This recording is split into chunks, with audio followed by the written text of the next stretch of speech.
ஒகேனக்கல் காவிரி ஆற்றில் நீர்வரத்து வினாடிக்கு 6000 கனஅடியாக அதிகரித்ததால் ஐந்தருவி உள்ளிட்ட அனைத்து அருவிகளிலும் தண்ணீர் ஆர்ப்பரித்து கொட்டுகிறது.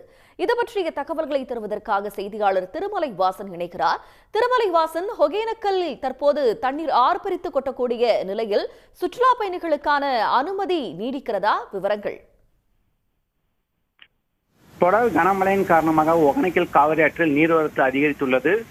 தற்போது நிலவும்படி வினாடிக்கு 6000 கனஅடியாக தண்ணீர் வரத்து வந்து கொண்டிருக்கிறது.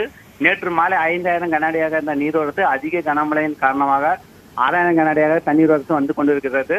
காவிரி நீர்பிடிப்பு பகுதியில் நாட்ராபாளையம், அஞ்சட்டி, டெகினிக்கோட்டை, ஒகேனக்கல் உள்ளிட்ட பகுதியில் நேற்று இரவு தொடர்ந்து கனமழை பெய்து வந்ததன் காரணமாக தமிழக கர்நாடக எல்லையான பிலிகுண்டுல் வழியாக ஒகேனக்கலுக்கு வினாடிக்கு 6000 கனஅடியாக தண்ணீர் வரத்து வந்து கொண்டிருக்கிறது.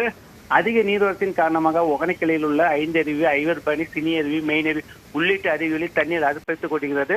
அது மட்டும் இல்லாமல் ஒகேனக்கலுக்கு வினாடிக்கு 20000 கனஅடி நீர்வரத்து அதிகரிப்பின் காரணமாக மட்டுமே சுற்றுலா பயணிகளுக்கு தடை விதிக்கப்படும். அதுவரைக்கும் சுற்றுலா பயணிகளுக்கு அனுமதி வழங்கப்பட்டு வரும். தங்களோட தற்போதைய விவரங்களுக்கு நன்றி திருமலை வாசன்.